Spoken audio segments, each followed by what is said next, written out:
Hello and welcome to your channel as they like it. और आइए अब हम स्टार्ट करते हैं ऑफिशियल लैंग्वेजेस ऑफ इंडिया के सेकंड पार्ट। फर्स्ट पार्ट में जहां हमने देखा कि ऑफिशियल लैंग्वेजेस एक्ट 1963 क्या कहता है और क्या हिंदी जो है इंडिया की नेशनल लैंग्वेज है।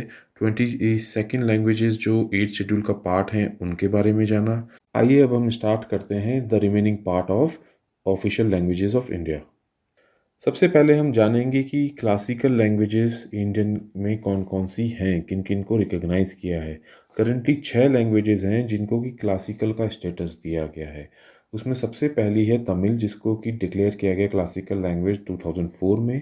2005 में डिक्लेयर किया गया संस्कृत को, 2008 में कन्नड़ा और तेलुगु को, 2013 में मलयालम, 2014 में उड़िया को। सभी classical languages 8th schedule of the constitution का पार्ट हैं। आइए अब समझते हैं कि कोठारी कमीशन 1968 ने जो 3 लैंग्वेज फार्मूला प्रपोज किया था वो क्या था। कोठारी कमीशन ने 3 लैंग्वेजेस फार्मूला प्रपोज किया था। उसमें कहा गया था कि फर्स्ट लैंग्वेज जो होगी वो होगी मदर टंग या रीजनल लैंग्वेज। वहीं सेकंड लैंग्वेज जो होगी वो होगी हिंदी स्पीकिंग स्टेट्स में मॉडर्न इंडियन लैंग्वेज या फिर इंग्लिश, और नॉन हिंदी स्पीकिंग स्टेट्स में हिंदी या इंग्लिश। और थर्ड लैंग्वेज जो प्रपोज की गई थी वो था हिंदी स्पीकिंग स्टेट्स में इंग्लिश या मॉडर्न इंडियन लैंग्वेज, और नॉन हिंदी स्पीकिंग स्टेट्स में इट विल बी इंग्लिश और मॉडर्न इंडियन लैंग्वेज। ऐसा कोठारी कमीशन ने इसलिए प्रपोज किया था क्योंकि वो चाहता था कि जो मल्टीलिंगुअलिज्म है उसको प्रमोट किया जाए ताकि नेशनल हार्मोनी को ज़्यादा डेवलप किया जा सके। और कोठारी कमीशन ने इसका एक मोडस ऑपरेंडी भी बताया था, जिसमें बताया गया था जो सेकेंडरी स्टेज है स्कूलिंग की, वहाँ पे जो स्टेट गवर्नमेंट्स हैं वो 3 लैंग्वेज फार्मूला को अडॉप्ट करेंगी। इसके हिसाब से हिंदी स्पीकिंग स्टेट्स जो हैं वो इंक्लूड करेंगे अपने स्टडीज़ में कोई मॉडर्न इंडियन लैंग्वेज, जो कि प्रिफरेबली सदर्न लैंग्वेजेस में से एक होगी अपार्ट फ्रॉम हिंदी और इंग्लिश। वही नॉन हिंदी स्पीकिंग स्टेट्स जो हैं वो हिंदी को स्टडी करेंगे along with regional language and English. हालांकि ये 3 लैंग्वेज फार्मूला कभी इम्प्लीमेंट नहीं हो सका। सदर्न स्टेट्स ने इसका जमकर विरोध किया और वहीं नॉर्दर्न स्टेट्स ने ये थर्ड लैंग्वेज जो है उसको संस्कृत को इस्तेमाल करके सदर्न लैंग्वेजेस को बाईपास कर दिया। आइए अब देखते हैं कि language of the judiciary and text of laws के बारे में कॉन्स्टिट्यूशन क्या कहता है। कॉन्स्टिट्यूशन कहता है कि जब तक पार्लियामेंट कुछ और ना प्रोवाइड करे तब तक जो है सभी प्रोसीडिंग्स सुप्रीम कोर्ट और एवरी हाई कोर्ट जो है वो इंग्लिश में होगी। वहीं सारे authoritative text, bill, acts, ordinances, orders, rule, regulation central and state levels पे वो इंग्लिश लैंग्वेजेस में होंगे। और कॉन्स्टिट्यूशन कहता है कि गवर्नर अगर किसी स्टेट का प्रेसिडेंट की परमिशन ले ले पहले, तो वो ऑथराइज कर सकता है हिंदी या कोई भी official language of the state को कि वो proceeding of the high court of the state में इस्तेमाल की जा सके। लेकिन जो है जजमेंट, डिक्रीज और ऑर्डर्स जो हैं वो इंग्लिश में ही पास किए जाएंगे। तो ये आपको याद रखना पड़ेगा। ये क्वेश्चन कई बार पूछा जाता है कि जजमेंट है, डिक्रीज एंड ऑर्डर जो हाई कोर्ट के हैं वो इंग्लिश में ही आने चाहिए, ऐसा कॉन्स्टिट्यूशन बोलता है, जब तक कि पार्लियामेंट इसके ऊपर कोई और दूसरा लॉ नहीं बना देती।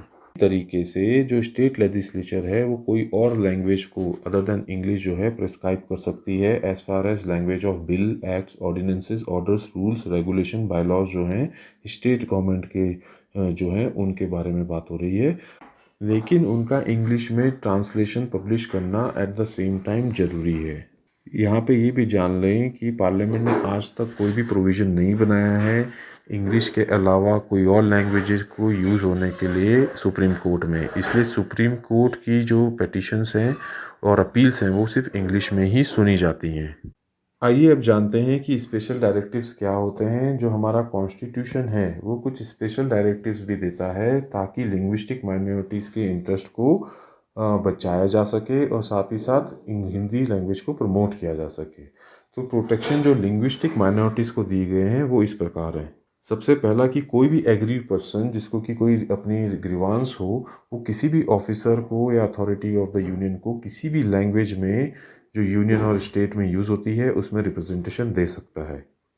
हर स्टेट और लोकल अथॉरिटी को प्रोवाइड करानी पड़ेंगी एडिक्वेट फैसिलिटीज़, ताकि जो इंस्ट्रक्शंस हैं बच्चों को प्राइमरी स्टेज में मदर टंग में दी जा सकें ताकि लिंग्विस्टिक माइनॉरिटीज़ को प्रोटेक्शन मिले। प्रेसिडेंट को कॉन्स्टिट्यूशन बोलता है कि प्रेसिडेंट को अपॉइंट करना चाहिए एक special officer for linguistic minorities, जो कि लिंग्विस्टिक माइनॉरिटीज़ के सारे मैटर्स को इन्वेस्टिगेट करे और प्रेसिडेंट को रिपोर्ट करे।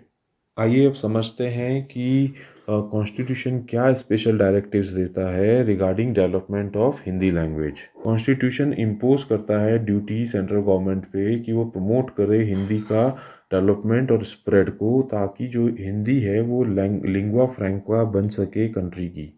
और दूसरा डायरेक्टिव सेंट्रल गवर्नमेंट को कॉन्स्टिट्यूशन देता है कि वो एनरिचमेंट करे हिंदी का बाय एसिमुलेटिंग सारे फॉर्म्स, स्टाइल्स, एक्सप्रेशंस जो कि हिंदुस्तानी या अदर लैंग्वेजेस में यूज़ किए जाते हैं, या उनकी वोकैबुलरी प्राइमरी संस्कृत या किसी सेकेंडरी लैंग्वेजेस से लेके हिंदी को एनरिचमेंट करे।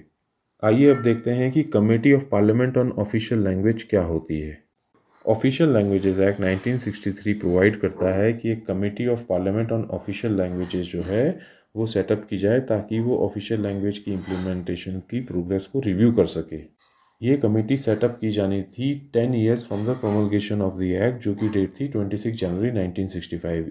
अकॉर्डिंगली ये कमेटी जो है सेटअप की गई 1976 में, और ये कमेटी को मेंबर्स थे 30 मेंबर्स ऑफ द पार्लियामेंट, जिसमें से कि 20 मेंबर्स लोकसभा के थे और 10 मेंबर्स राज्यसभा के।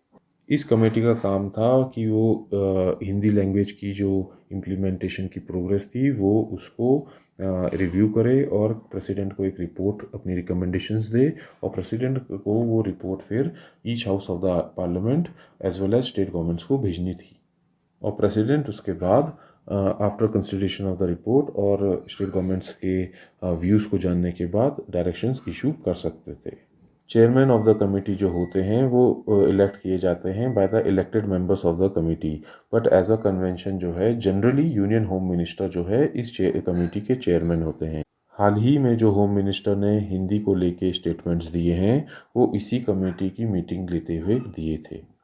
आइए अब हम क्विकली देख लेते हैं कि कॉन्स्टिट्यूशनल प्रोविजंस जो हैं लैंग्वेजेस के कौन कौन से आर्टिकल्स में दिए गए हैं। कई बार इनको डायरेक्टली क्वेश्चन में पूछ लिया जाता है, इनको याद रखना इसलिए ज़रूरी है। जैसे कि आर्टिकल 29 जो कि बताता है regarding protection of interest of minorities. Article 343 जो कि official language of the union of India के बारे में बोलता है। आर्टिकल 346 जो कि बताता है कि official language for communication between state और between the state and union क्या होगी।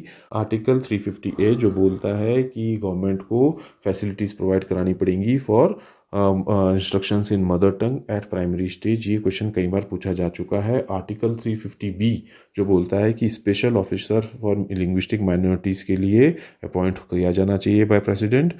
और आर्टिकल 351 जो कि यूनियन गवर्नमेंट को पावर देता है कि वो डायरेक्टिव इशू कर सके for the development of Hindi language. इस वीडियो को कंक्लूड करने से पहले आपको एक कुछ ज़रूरी क्विक फैक्ट्स बता दें।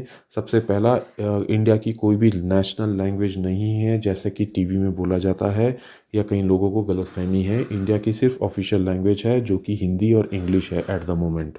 दूसरा, जो ऑफिशियल लैंग्वेज किसी भी स्टेट की होगी वो ज़रूरी नहीं है कि 8 शेड्यूल की कोई लैंग्वेज होनी चाहिए, वो इसके अलावा भी कोई लैंग्वेज हो सकती है, जैसे कि पुदुचेरी की फ्रेंच है और मिज़ोरम की मिज़ो।